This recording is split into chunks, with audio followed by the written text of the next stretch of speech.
Hey, beautiful soul family, and welcome back. Yes, welcome back to Miracles Beneath the Surface. And today we are going to be looking into a scripture that I found to be most interesting and very in-depth. So this is a Miracles Beneath the Surface that's going to put you on another level. I believe it's going to put you on another level of understanding. You know, it's not just when, you see, as you go into the Bible, there is a deeper understanding. It's like there are hidden doors that are unlocked in the fabrics of your mind. And so as I read here, and sorry for the background noise, as cars are coming by, but as I read here in, let's say, yes, verse 23 of Jude, and it reads, and others saved with fear. Well, let's go to 22. It says, and some having compassion, making a difference. Verse 23, and others saved with fear, pulling them out of the fire, hating even the garment spotted by the flesh. Woo-wee. Now, this is a confirmation of where in the Bible it says that we are to live in the Spirit, right? We are to walk in spirit and in truth. We are to pray, not by the means of our flesh, but by the means of spirit and truth. And so the thing about it is that as I was reading this, it was saying compassion for some. Now, it's something that I needed to learn because I like to have compassion for all. But the thing about it is that we must utilize discernment. We are not a mat that a person can walk upon, okay? And so it says, pulling them out of the fire. Now, when they say pulling them out of the fire, what exactly do you mean? What exactly do you think they mean?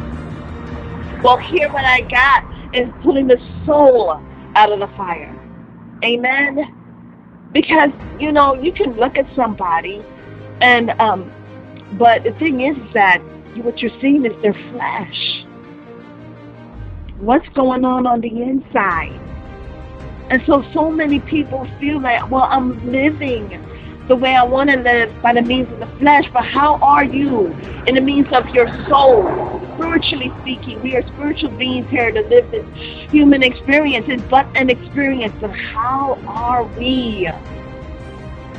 Our soul, our heart, our spirit.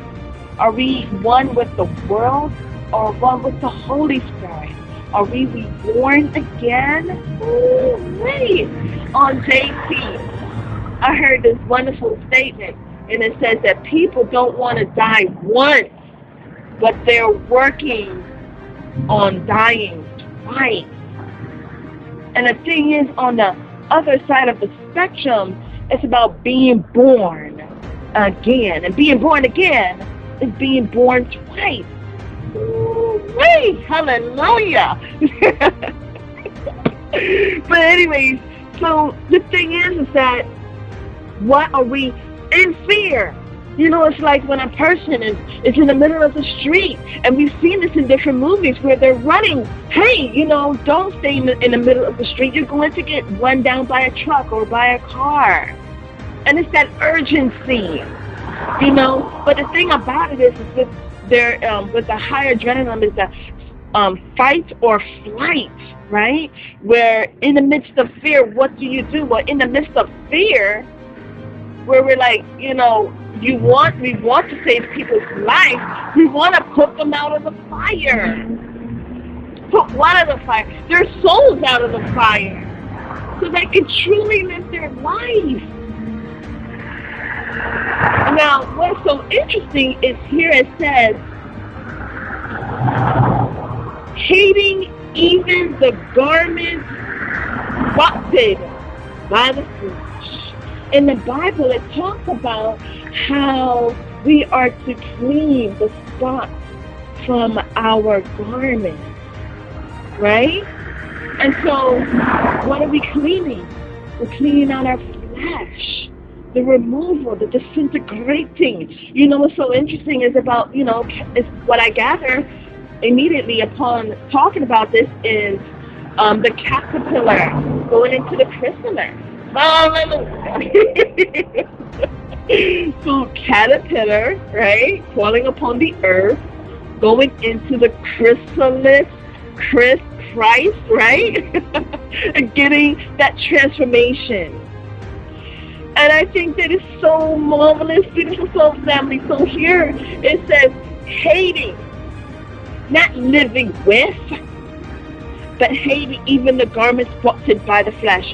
Now, also what I got from there, it says, as with the Hebrew brothers, their binds were not bound when they were in the fire. Okay? The very thing that bounded their hands and their feet, it burned away, but they did not burn away. Hallelujah.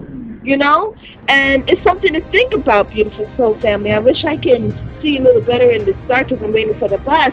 But it says when they were in the fire, because their soul was free and protected. Hallelujah. Ooh-wee. They were not bounded by the flesh because they refused to worship an image. You know, what's so marvelous is that as we utilize our life to give God the honor, the glory, and the praise, we worship God. And there is nothing about God that is empty. Absolutely nothing. And so it's about that compliment. It's about reflecting, right? Because a man is created in God's image.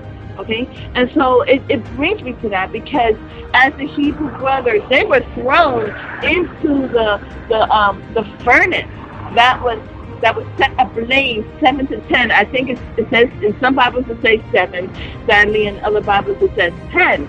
But it's no matter what, it's set up to where it is burning hotter than what it usually would have been, and you know it's like they really wanted to kill them, you see? And so there was a testimony. People were eyewitnessing, and there was a testimony. And people were changed, okay? And so in a way, they were held in bondage, and so they themselves were set free. And so, you know, as children of God, we do go through situations, okay? But you know, there are people who will see that God is awesome. They too, as brought out in, 1 Kings, where, with the Baal worshippers, and then at the end, what do? They say, God is the Lord. God is the Lord. And so, beautiful soul family, you know, it's like, as, you know, just understanding, we can bring the horse to the water, but we can't make them drink it. And the thing about it is that it's not just about our words, but it's also about our actions. You know, it's and don't worry about the words either, because the Holy Spirit will just flow through you and will meet that person of whoever you're talking to where they stand, and it will nourish their soul. We're so used to nourishing our body, right? But it's about our soul. Hallelujah. And that's the abundance. You know, you may say, well, I don't have money. I don't have anything that shows that I'm wealthy in this world. But spiritually, hallelujah, as we live in spirit and truth, we are able to see how abundant we are. And we born and made new. Hallelujah. Where there are people who are going in loops, the hamster wheel, but we are made new by the means of the Holy Spirit. Hallelujah. By the means of the Holy Spirit, we have truth. By the means of the Holy Spirit, we have the abundance of the fruits of the Spirit. Hallelujah. And so with that, we are nourished and we are not thirsty in the wilderness. Hallelujah. And as those brothers that were in the furnace, their clothes weren't singed, their feet weren't singed, their hair wasn't singed, and they made it through. And there were witnesses, and there was a testimony to give God the honor, the glory, and the praise.